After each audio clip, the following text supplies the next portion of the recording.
बहुत बहुत धन्यवाद सभापति महोदया, आपने मुझे वित्तीय विधेयक में बोलने का मौका दिया। इसके लिए मैं आपका और अपनी पार्टी का आभार व्यक्त करता हूं और देश के यशस्वी प्रधानमंत्री आदरणीय नरेंद्र मोदी जी का भी बहुत बहुत आभार और धन्यवाद, जिन्होंने देश की आधी आबादी का नेतृत्व कर रही श्रीमती सीतारमण जी को वित्त मंत्री जी का जो भार सौंपा है, उसके लिए भी मैं उनका बहुत बहुत आभार और धन्यवाद करता हूं। वास्तव में जब किसी परिवार के ऊपर कोई विपत्ति आती है या कोई आपदा आती है, तो उस परिवार की जो अर्थव्यवस्था गड़बड़ाती है, उस अर्थव्यवस्था को या तो दादी माँ या बड़ी बहन उस विपत्ति के दौर में उस परिवार की नाव को खेपते हुए एक मुख्य धारा से जोड़ती है। उसी तरह आज वास्तव में श्रीमती सीतारमण जी जो हमारी वित्त मंत्री हैं, उन्होंने इस वैश्विक कोरोना संक्रमण काल में हमारे देश की अर्थव्यवस्था को सुदृढ़ बनाते हुए ये बजट जो बिल पेश करा है, मैं उसका समर्थन में आज यहाँ बोल रहा हूँ। महोदय, जब हमको 2014 में हमारी सरकार बनी थी, उस समय देश की अर्थव्यवस्था की जो बुरी स्थिति थी वो सभी को मालूम है। लेकिन महोदय, हमने उस अर्थव्यवस्था को ठीक ही नहीं किया, बल्कि दौड़ाया भी नहीं, बल्कि बहुत तेज दौड़ाते हुए महोदय, इसके बाद हमारी मोदी सरकार कि यह बजट राजधानी ट्रेन नहीं, बुलेट ट्रेन की तरह देश को आगे ले जाने का कार्य कर रही है। इसलिए मैं विधेयक को ऐतिहासिक एवं दूरदर्शी विधेयक कह रहा हूं। सभापति महोदया, सबसे पहले हम बात करेंगे सेबी की। सेबी अधिनियम 1992 और सरकारी प्रतिभूति अधिनियम 2007 सहित 4 अधिनियमों को समेकित करने के लिए एक प्रतिभूति बाजार संहिता की शुरुआत करने का प्रावधान है। और रही बात बीमा की, तो बीमा कंपनियां 1938 में बीमा कंपनियों की अनुमन्वय एफडीआई सीमा को 49% से बढ़ाकर 74 करने के लिए संशोधित करने का प्रावधान है।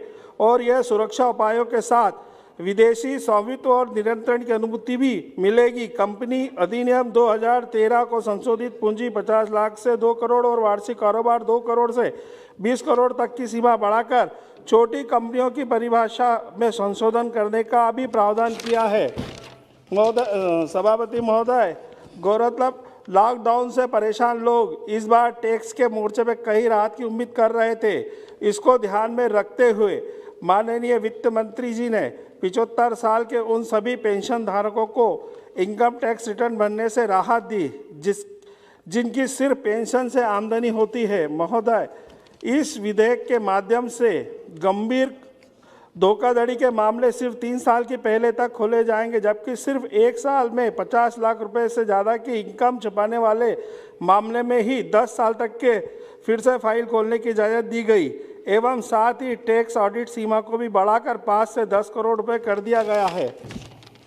सभापति महोदय, पहले टैक्स पेयर्स को 2 तरह के विकल्प चुनने की आज़ादी दी थी, लेकिन अब एक नया टैक्स स्लैब बना दिया गया है, जिसमें कि टैक्स पेयर नया या पुराना कोई भी टैक्स स्लैब चुन सकता है।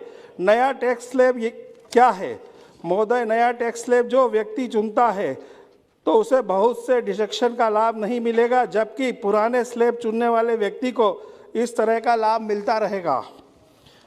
सभापति महोदय, माननीय प्रधानमंत्री जी और माननीय वित्त मंत्री जी का धन्यवाद देना चाहूँगा कि आम आदमी को टैक्स से राहत देते हुए काफ़ी सराहनीय कार्य किया है। महोदय, पहले टैक्स स्लैब में 2.5 लाख रुपए तक के ये पूरी तरह से मुक्त हैं और 2.5 लाख रुपए से 5 लाख रुपए तक पर 5% टैक्स लगता था, लेकिन अब हमारी सरकार ने इसे शून्य कर दिया है, यानी कि 5 लाख तक की आय वाले व्यक्ति पर कोई टैक्स नहीं लगेगा।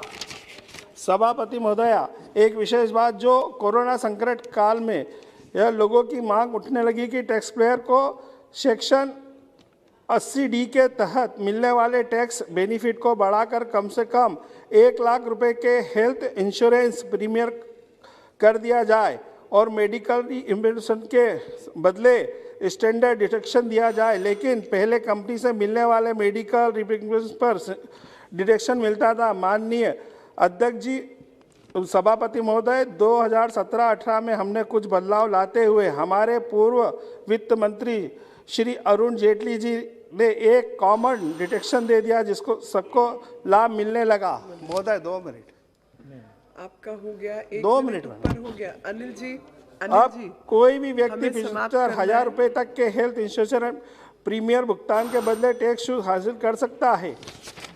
अनिल जी, हमारे पास समय नहीं है। माननीय महोदय, कुछ और रह गया तो आप वित्त मंत्री जी को दे दीजिए। मैं प्रधानमंत्री जी एवं वित्त मंत्री जी को बहुत बहुत धन्यवाद देता हूं और अपनी बात समाप्त करने से पहले ये लाइन कहना चाहता हूं कि मंजिल उन्हीं को मिलती है जिनके सपनों में जान होती है।